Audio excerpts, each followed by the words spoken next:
సాక్షాత్ శ్రీ మహావిష్ణువే అన్న ఉద్దేశ్యంతో ఆయనతో మాట్లాడుతున్న కీర్తన. అందుకే నేను నువ్వు నన్ను చూచి నువ్వు అన్న మాటలతో ఆయనతో మాట్లాడుతున్న సంబోధనతో ప్రారంభమైంది. అందులో అంటారు, నన్ను చూచి హరి నువ్వు నవ్వకుండేవా, నన్ను చూసి నువ్వు నవ్వకుండా ఉండలేవు. నాకు అర్థమైంది.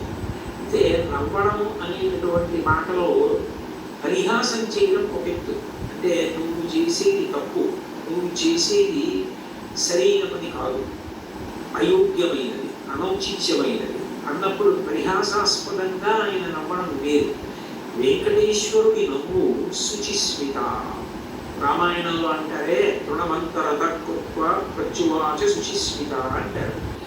ఒక కన్న తల్లి పసిబిడ్డడి యొక్క అమాయకత్వానికి ఎంత శుద్ధమైన నవ్వు నవ్వుతుందో, ఎంత పవిత్రమైన నవ్వు నవ్వుతుందో, భగవంతుడి యొక్క నవ్వు అంత పవిత్రంగా ఉంటుంది. మనం చేసే అమాయకపు పనులు చూసి తల్లి ఏదో వేడిగా ఉన్నటువంటి పాయసం మాత్రం అక్కడ ఉంటే పిల్లవాడు వెళ్ళి నేను తినేస్తానని పాయసం మాత్రంలో చెయ్యి పెట్టబోతే, నువ్వు తినలేవురా అది చాలా వేడిగా ఉంది, నేను చల్లారి పెట్టి పెడతానని చెప్పి ఎంతో ప్రేమగా నవ్వి వాడిని దూరంగా పెట్టి ఉప్పుని ఊది చిన్న చిన్న బుద్ధలు వాడి నోట్లో ఎంత ప్రేమతో తినిపిస్తుందో అంత ప్రేమతో నవ్వుతాట భగవంతుడు. అందుకని భగవంతుని యొక్క నవ్వు శుచిస్మిత, అందహాసం, చిన్న నవ్వు నవ్వుతాడు. అందుకని మూకశంకరుడు మందస్మిత శతకం చేశాడు. 3 శ్లోకములు ఆయన నవ్వు మీద చేశాడు, అమ్మవారి నవ్వు మీద.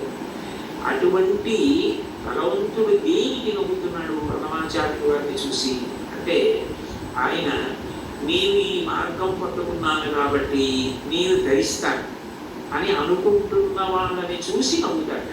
ఎందుకని అంటే, ఏ మార్గం మీరు పట్టుకున్నా అది ఎక్కడ వరకు తీసుకెళ్ళగలదు అంటే భగవంతుడు ఉన్న చోటుని తీసుకెళ్ళగలదు, భగవద్ దర్శనం చేయించలేదు. మీకు అదేదో నేను గొప్ప కోసం చెప్పట్లేదు, ఉదాహరణ మీకు బాగా పట్టుకోవడానికి చెప్తున్నాను. మీకు నన్ను చూడాలి అని అనిపించింది అనుకోండి, ఆయన ఎక్కడ ఉంటారండి అని అడుగుతాడు. పలానా చోట ఉంటారండి అని చెప్పారు అనుకోండి, మీరు అక్కడికి రాగలరు. కానీ తలుపు తీసి మా అబ్బాయి ఇవాళ ఆయన ఎవరిని చూడాలనుకోవట్లేదంటే ఆయన ఏదో చదువుకుంటున్నారు, నేను ఎవరిని చూడని చెప్పాను అన్నారనుకోండి, మీరు చూడగలరా? నన్ను సాధ్యం కాదు. కానీ ఎవర్రా నేను అడిగాను అనుకోండి, వాడు వచ్చి నాకు ఏదో చెప్పాడు అనుకోండి, సరే 5 నిమిషాలు చూసి వస్తాను అని నేను వచ్చాను అనుకోండి, నేను మిమ్మల్ని చూడాలని వస్తే మీరు నన్ను చూడగలరు తప్ప మీరు చూడాలని వస్తే నా చేత మీరు చూడబడలేరు, మీరు నన్ను చూడలేరు. మీరు నన్ను చూడటం మీ చేతిలో లేదు, నా చేతిలో. ఇంత చిన్న విషయమే అలా ఉంటే భగవద్ దర్శనం, భగవద్ అనుభవం మనం పట్టుకున్న మార్గం వల్ల ఫలితంగా వస్తుంది. అదేనా కర్మ. కర్మ అయితే ఈ కర్మ చేస్తే ఈ ఫలితం వస్తుంది అని చెప్పచ్చు. అబ్బాయి నువ్వు ఈ పొలాన్ని దున్నవయ్యా, విత్తనాలు వేయి, ఇలా నీరు పెట్టు, మొక్కలు వస్తాయి అని చెప్పచ్చు. భగవద్ మార్గంలో నీకు ఈ మార్గాన్ని పట్టుకుంటే నీకు తప్పకుండా భగవద్ దర్శనం అయిపోతుంది, మోక్షం పొందగలవు అనుకుంటే అందులో ఎప్పుడూ 2 అంగుళాలు తప్పు వస్తుంది. నేను చేస్తున్నాను కర్తృత్వం, దాని చేత ఈ ఫలితం వస్తుంది ఒక ఆశ. ఈ 2 మనసులో ఉండి పాటించిన ఏ పద్ధతి కూడా భగవంతుడిని పూర్తిగా చేరనివ్వదు. అదే భాగవతంలో ఉడుగుతల పద్ధం.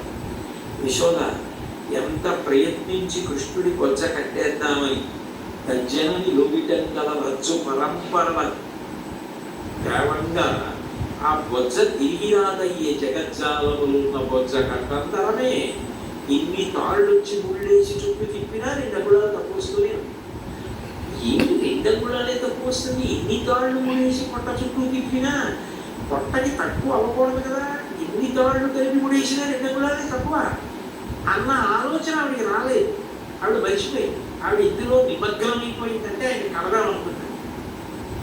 అప్పుడు ఆయన కట్టబడ్డాడు. మీరు జాగ్రత్తగా తెలుసుకోవాలి, ఆవిడ కట్టలేదు.